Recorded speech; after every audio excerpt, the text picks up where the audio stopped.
The Rupture disk can be used as the only relief device of your system or in conjunction and in series of other devices.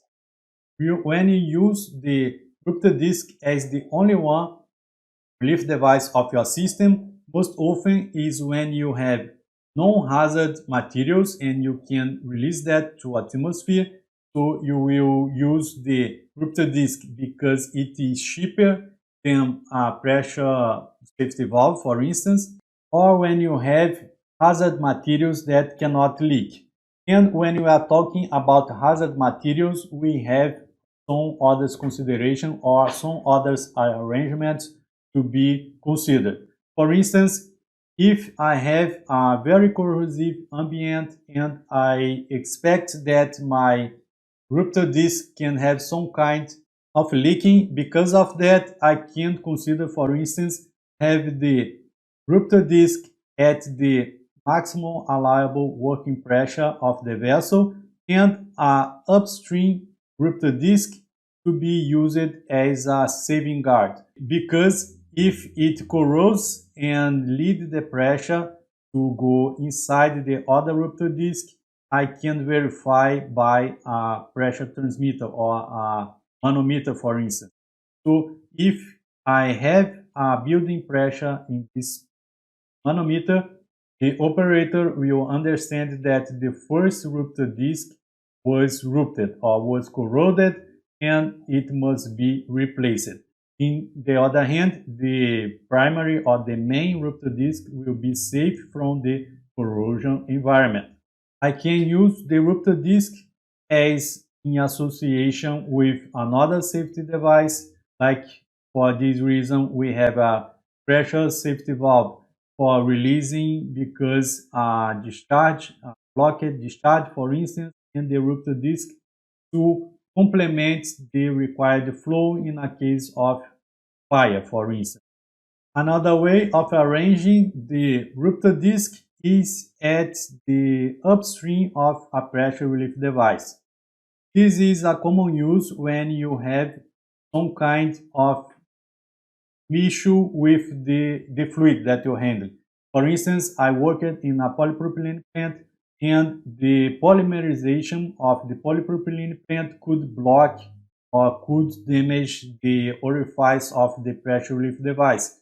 So because of that, we had a Rupture disk to be in touch with the polymerization process, and we have a manometer and a pressure transmitter, in fact, to verify if there was any kind of rupture in this device.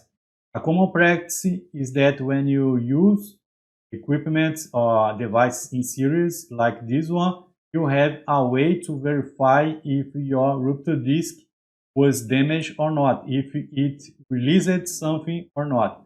So the set point in this case can be the same here, in both cases can be the same.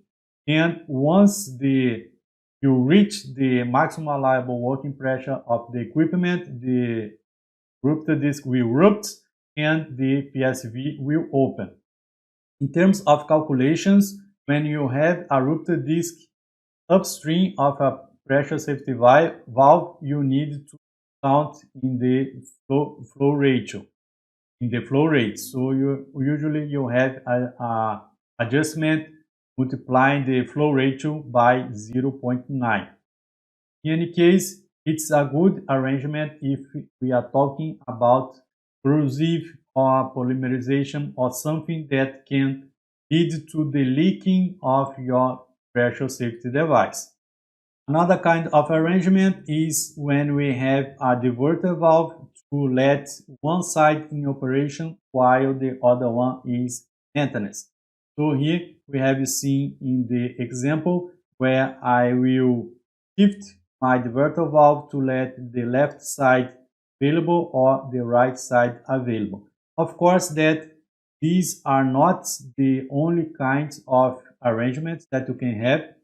In the standards, it's also possible to have the Rupture disk downstream of the PSV. In this case, you want to protect the PSV material from the header of discharge.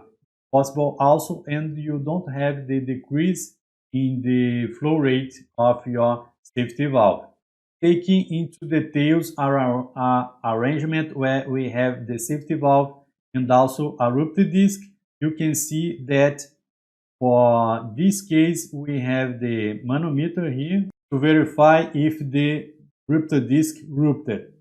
According to the ISO 4126, if you are using of arrangement, you must guarantee a minimum lag or a minimum spool distance between the rupture disc and also the inlet of your safety valve. In this case, the distance between the rupture disc and the inlet of the valve must be 5 times the nominal diameter of the pipe.